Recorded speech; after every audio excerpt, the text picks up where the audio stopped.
Bienvenidos, queridos oyentes, to another thrilling episode of Espooky Mysteries. I'm your host, Joerios, and today we're diving into some of the most enigmatic and chilling tales from Latin America. From ghostly phenomena to legendary treasures, we've got a lineup that will keep you on the edge of your seat. First up, we'll journey into the heart of Mexico to explore the infamous Zona de Silencio, or Mexico's Dead Zone. This mysterious place has baffled scientists and adventurers alike with its eerie silence, strange magnetic anomalies. Is it a hotspot for extraterrestrial activity, or is there something even more sinister at play? Next, we travel to the lush landscapes of Costa Rica in search of lost treasure. Legend has it that a fortune in gold and jewels lies hidden somewhere in the Costa Rican jungle. Who buried it, and why has it never been found? We'll unravel the secrets and the curse that supposedly guards the elusive bounty. And finally, we'll uncover the tale of León Trabuco's lost treasure. During the Great Depression, Trabuco and his partners supposedly hid a vast amount of gold in the New Mexico desert, anticipating a rise in gold prices. But with their sudden and mysterious deaths, the exact location of this treasure remains unknown. Is it still out there, waiting to be discovered? Who knows? So grab your headphones, turn down the lights, and get ready for a journey into the unknown. You've tuned into Espooky Mysteries with me, Joerios. Let's get started. I like that intro. Always got new intros thinking up. This week, no crazy news from Mexico or anything. Haven't seen anything worth mentioning other than the standard cartel members, make people disappear. It's whatever pops up on TikTok, influencers sticking their nose where they're not supposed to, saying things they're not supposed to, and then they're gone. So I don't like talking too much about it because cartels, come on. I don't stick my nose into that. The only thing I talked about was last year, the Allende massacre, which I still need to do a part 2 and end that one. So we'll probably do that next month or something. Haven't thought of that yet. But let's get on with the episode.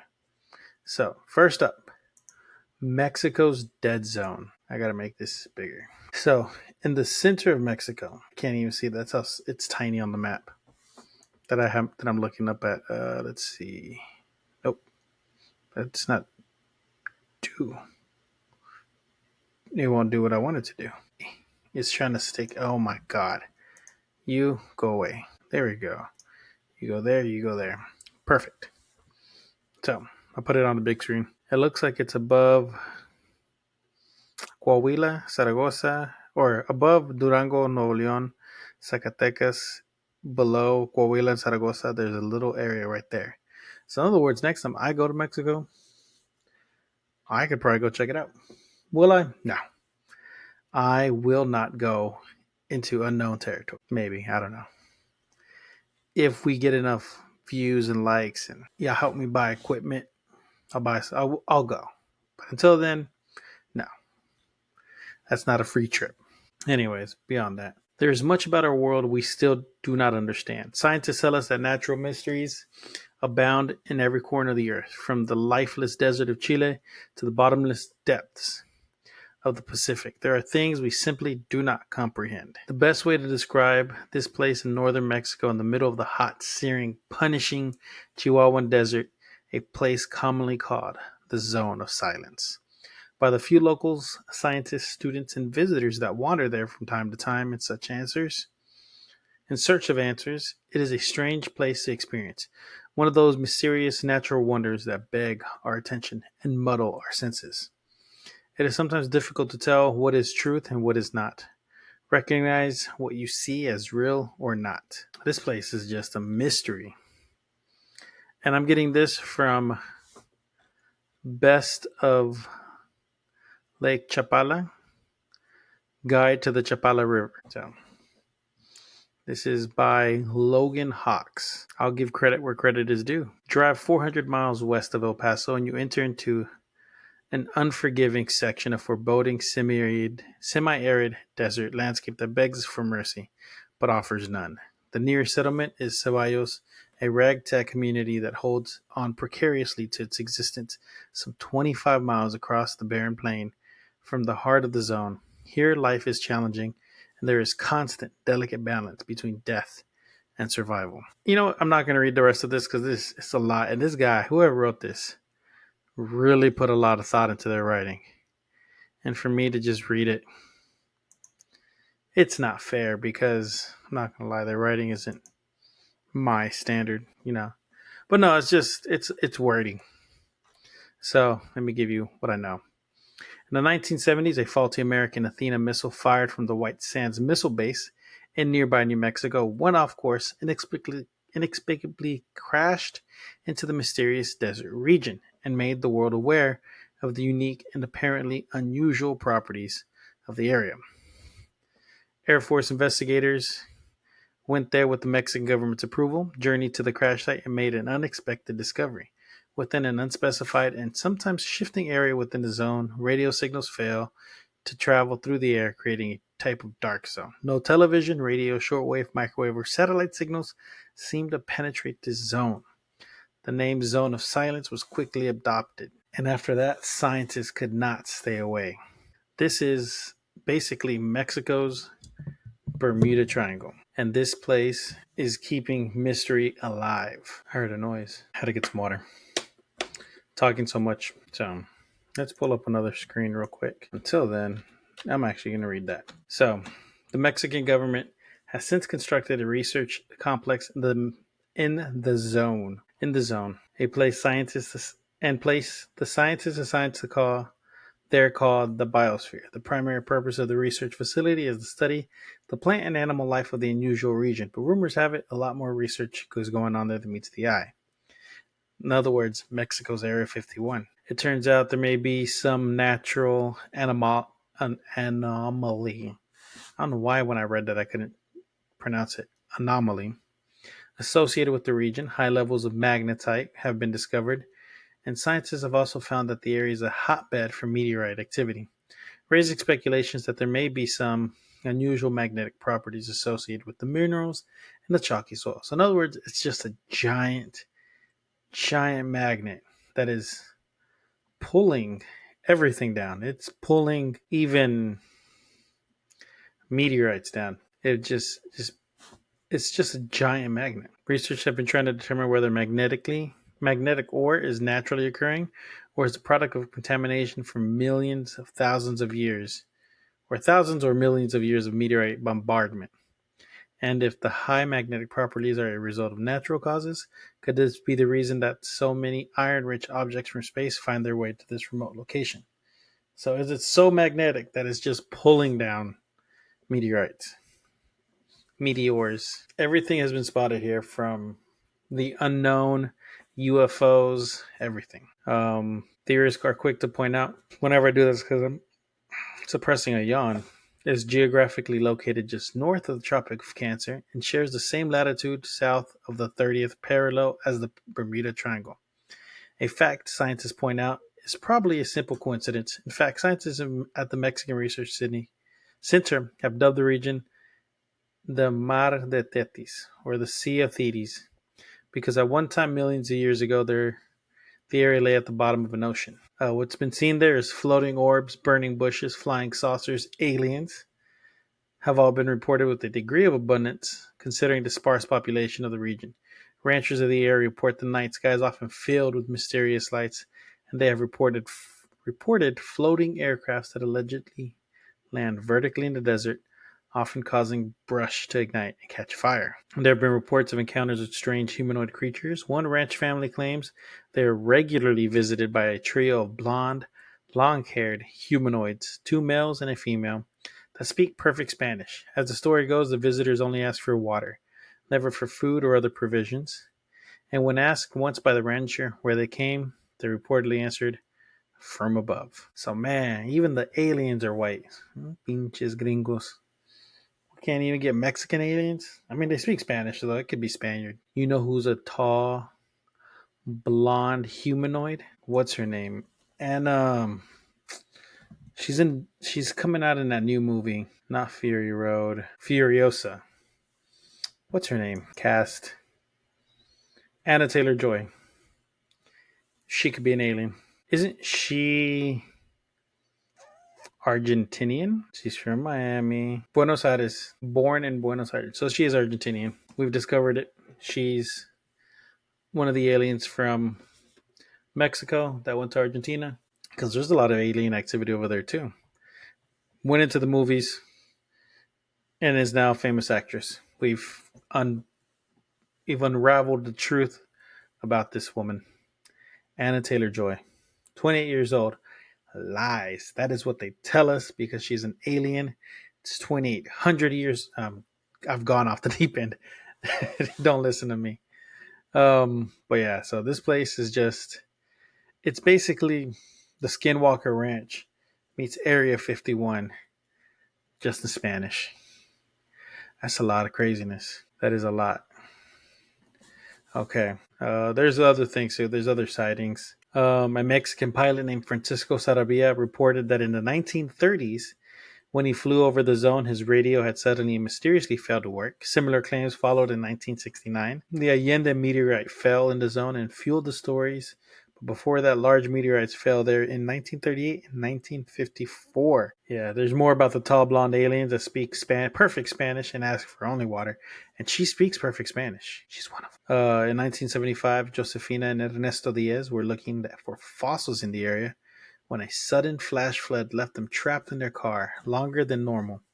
While they were trying to move their car, they were surrounded by a group of tall blonde men that looked almost yellow, and the group pushed the car with ease. Once the car was able to move, the couple wanted to thank the men, but they were nowhere to be seen, almost as if they had vanished. Josefina and Ernesto did not even see a single pair of footsteps, so they just disappeared. The last part of this is Benjamin Palacios said that when he was 12, he saw lights appear from above and completely encircle them. He was with his brother at the time, and when they got back to their ranch, they realized they had completely lost 2 whole hours. With no recollection of anything, Palacios says he has never been sick and believes it is thanks to the living in the zone. There's just a lot that goes on there, man. I have to sneeze. I can hear the wind behind me. It's windy. It's been windy for a while. There's just a lot of crazy weather happening. Okay. We're going to do this in one take. One clean take. So that one is done. Let's move on to... I keep looking down because I'm also playing a game on my phone. So it's Monopoly Go. I love that game. So before we travel stateside, let's go to Costa Rica. Now this one... Oh my eye. No, rub your eyes. It's bad. It's horrible for you. Okay. Actually, you know what? Okay, never mind. I got it. So, this is the lost treasure on an island in Costa Rica. You'll never find it's a treasure that you'll never find that's worth over $1 billion. That's $1 billion, okay? Located 340 miles southwest of Costa Rica, the UNESCO World Heritage Site has been a part of Costa Rica since 1832 and is filled with dense tropical rainforests. It is an enchanted island, having heard so many pirate tales. It's a tropical island with mystery, and it's just tropical island. It's basically Jurassic Park's Isla Nublar. How that looks, that's what it's supposed to look like. It's Treasure Island all in one. So this mystery has confounded explorers for centuries. There are estimated $1 billion worth of treasures hidden throughout the island. It all began in 1820 when Peru started a war against the Spanish Empire, colonizing the Americas. The Argentine general José de San Martín planned to invade Lima, and the Spanish viceroy decided it would be best to remove all the area's riches out of the war zone for safekeeping and return when safe. Some of the words are like, look, planning to attack. We don't want them to have our gold, our silver, our jewels, none of that stuff. Go hide it somewhere. Spaniards commissioned respected British captain William Thompson and his vessel Mary Dear to safeguard what is known today as the Treasure of Lima. a hall filled with gold coins, silver, diamonds, and a solid gold life-sized Virgin Mary statue. That is huge. Captain Thomas and his greedy men ultimately killed all the Spanish soldiers and priests on board and headed toward Cocos Island, where they buried the massive bounty. So greed. This already has a tale of like it's a pirate tale.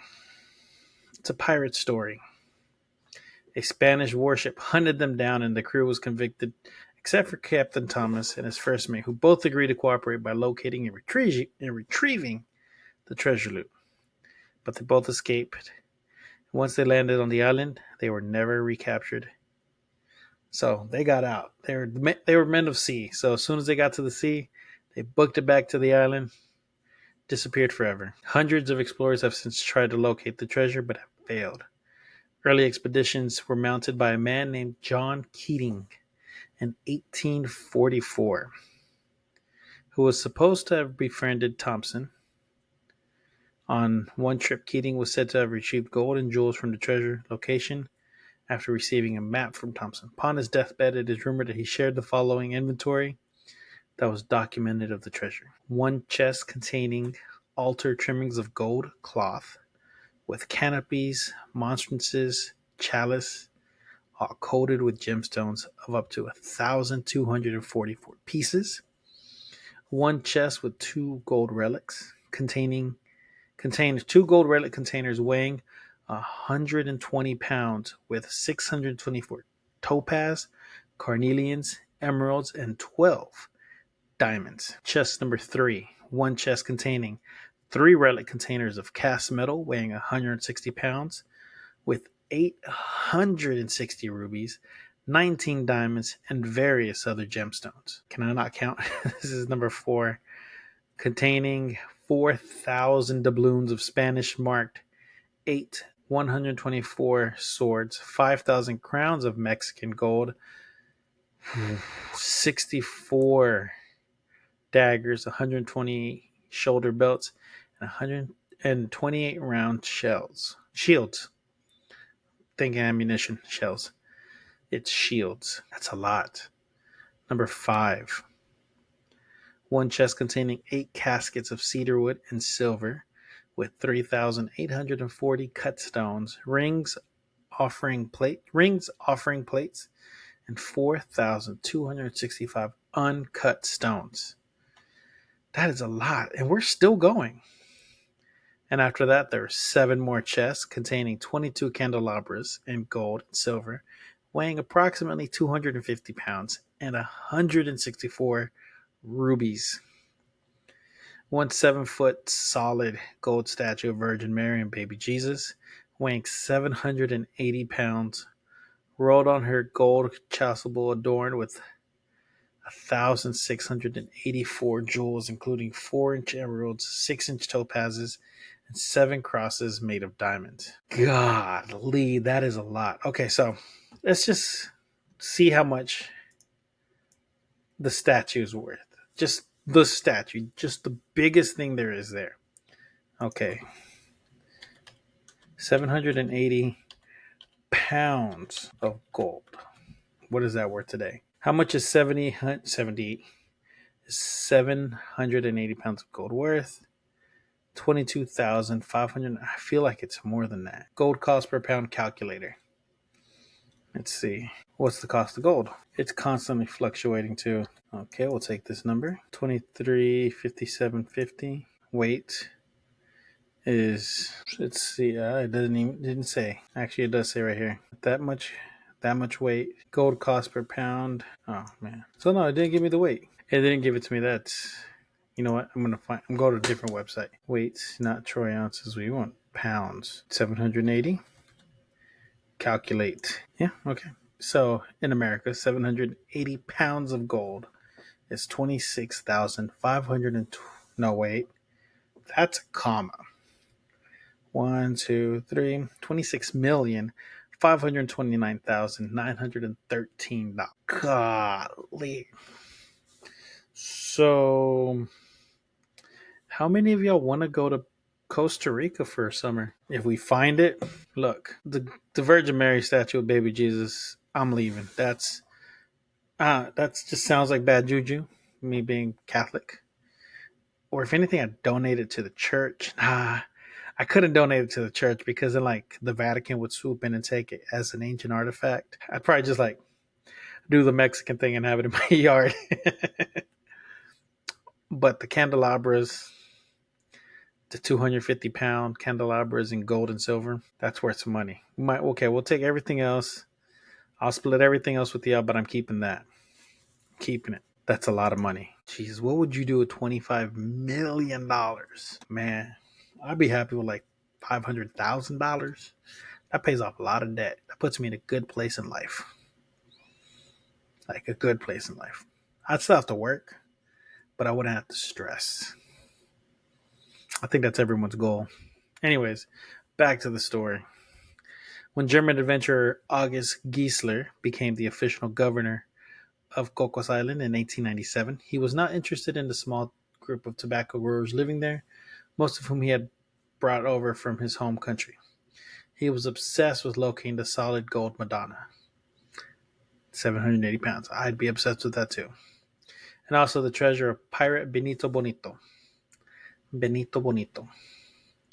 And over the years had dug out an extensive system of underground tunnels in his quest. He ultimately left the island in 1908 after assembling clues as to where the treasure was located, but only walked away with a few coins. That's just one of the treasures, because now we got Benito Bonito, and now we got the Devonshire treasure. Look, Pirate Bonito's treasure. Oh, this is ungodly. Okay, so check this out. Pirates hiding treasure in Cocos Island started a long time before the famous treasure of Lima. So before the $1 billion treasure, right? In 1918, British naval officer Captain Bennett Graham commanded the HMS Devonshire for a coastal survey in the South Pacific. He ended up changing careers to be a pirate after hoarding over 350 tons of gold from the Spanish galleon he raided during his duties. The captain and most of his crew were ultimately arrested and executed for their actions. One of the ship's surviving members, Mary Welsh, who was sent to the penal colony but was later released, said she saw Captain Graham and his men bury the treasure on Cocos Island. With locations, bearings, and memory of the exact location, Welsh led an expedition to the island, but after many storms, the landmarks she remembered were long gone. Ooh, Mother Nature is a big old B word. Gotta keep this ad friendly in case one day I get ads on these. But man, with the career of pirating over 350 tons of gold and burning Spanish galleons in 1918, Benito Bonito is rumored to have buried his treasure in a deep tunnel in the Wayfair Bay area of Cocos Island. His biggest mistake was when he allowed two Englishmen to join his team of pirates. Several years later, the two men were captured and sent to prison, and they snitched. They were like, look, we know where he's at. We got this. They promised they would offer up West Indian hideout of Benito Bonito, which resulted to the end of Bonito's pirate life. They snitched. They wanted to get out. They're like, look, we're not built for prison. He's over there. He's hiding there. Just call his name. He's a pirate. Just look for his bird. Unless like Captain Jack Sparrow. That's the monkey. But that was Barbossa. Anyways, distractions. 500 expeditions on the island with no success before the government finally banned entry. In 2012, British and Canadian media extensively reported that adventurer engineer Sean Whitehead would be carrying out a major archaeological survey of the island using ground-penetrating radar. The expedition fell apart and never happened. There is a map that Sean Whitehead kind of had, but doesn't work. There have been reports that the alleged treasure of Lima have been found and recovered, but they're all considered to be a hoax. So some people say they found it, some people say they haven't. It's an island ravaged by storms. The treasure, if it was too close to the ocean, could all be in the water by now. A cave could have collapsed, and it's just part of the mountain now. There's so many things that could be wrong with this, and we'll never know. We will never know where this treasure is. Now, unless somebody got some money and we go look this up, we got this. But the island is pretty much sealed off because the Costa Rican government doesn't want people going there and destroying the island looking for treasure. So you can go there during the day, not at night. Um, the presence of overnight visitors is strictly prohibited. The area can only be accessed by expensive scuba diving, live aboard boat trips.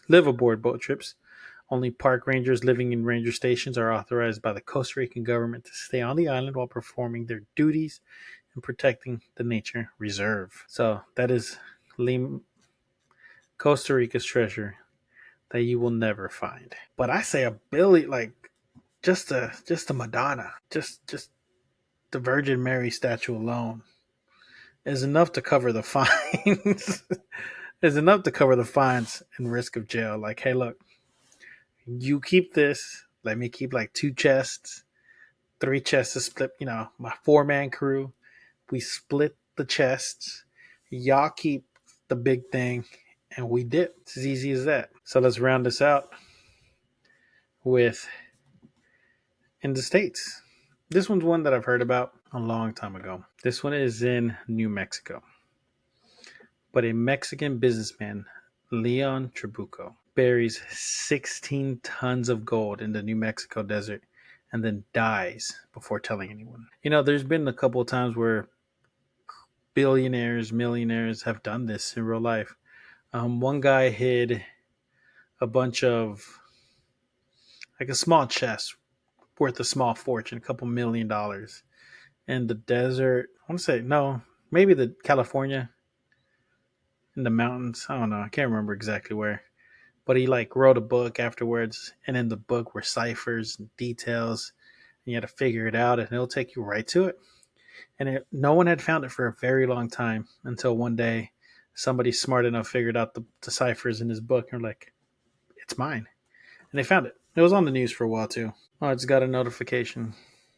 Again, bad weather. It's just raining every weekend that I have off for some reason. It just rains. It's no fun. Anyways, back to this. Farmington, New Mexico, 1933. In the heat of summer, a pilot named Red Moser, maybe, I don't know. I pronounce it French, landed several mysterious flights in the desert. There he was met by a Mexican millionaire named León Trabuco. It is believed that Trabuco and 4 other men were quietly buying up much of Mexico's gold reserve to resell in the United States. When the price went up, Trabuco was convinced that because of the Great Depression, the United States would soon devalue the dollar and gold prices would skyrocket. But the chance to make huge profits carried huge risks. The gold had to be smuggled into the United States. If the men were caught, they were facing prison. Makeshift Mexican foundry, gold coins, and jewelry were melted down and cast into ingots. In less than 3 months, the partners had collected almost 16 tons of solid gold. Trabuco searched the U.S. for a safe place to hide the illegal treasure. When he couldn't find a suitable spot, he decided it would be smarter to bury the gold. Legend has it that Trabuco chose a sparsely populated region of New Mexico near the Ute and Navajo Indian reservations. Red Mosier allegedly made 16 flights carrying 1 ton of gold each, pickup trucks, then transported it to the secret burial site. Trabuco never revealed the location to his co-conspirators, and he never made a map. So this dude went out to the jungle, or not into the jungle, went out into the desert of New Mexico and buried gold. 16 tons of gold. So there's a map of where it is. But the crazy part is the map shows where the plane landed, mountains, and building. And somewhere within that triangle is the gold. And this triangle may look small, but it covers miles and miles and miles of land.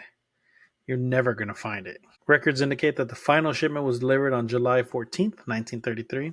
6 months later, the Gold Reserve Act of 1934 became law, and the price of gold soared overnight. The men's potential profit increased by $7 million. The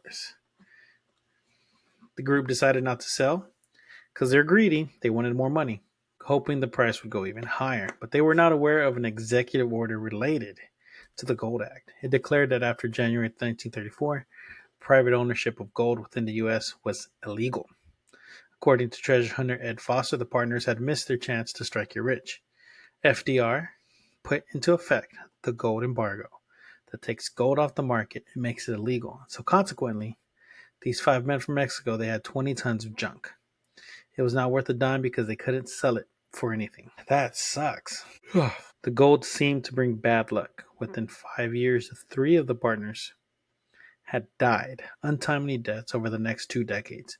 Trabuco was unable to sell the now illegal gold. When he died, he apparently took the secret location to his grave. Yeah, I mean, if it's worthless, kind of doesn't matter, right? 35 years afterwards, Ed Foster searched for Trabuco's treasure in the desert around Farmington, New Mexico. He's convinced that he found the 1933 landing strip used by Red Mosier on a plateau called Conger Mesa. I believe that Conger Mesa is where the plane would adjust, come in, land. I met this Indian lady that couldn't speak English, so I got an interpreter. She said she had watched that plane land there many, many times. So it could be that plane. Ed interviewed another Navajo woman who was 6 years old in 1933. Said she remembered several Mexican men who lived in the reservation. They would be very unusual for a Mexican to move out here. For a Spanish or a white man to move out here and live would be unheard of. 20 miles west of the mesa, near an old Navajo home, stands a building unlike any other on the reservation. Ed believes it was built by men Trabuco hired to guard the gold. The house has windows and a large front door and a back door. It had a veranda. To me, this house would look good in Tijuana, but not on the Navajo reservation. Ed also found another intriguing clue, a date and some words etched in the face of a stone outcropping. He calls it Shrine Rock and believes it may be the key to finding Trabuco's treasure. It reads 1933, 16 tons. Ed is sure the gold is buried somewhere within the triangle formed by Conger Mesa, Shrine Rock, and the Mexican-style home. Ed is a renowned treasure hunter, Norman Scott, to make detailed survey of the map. Or he asked renowned treasure hunter. It's just something that they'll never find. One guy's like, I'll do it. But man, if, I don't know, New Mexico might be worth a visit. I don't know what to see. These are crazy stories, man.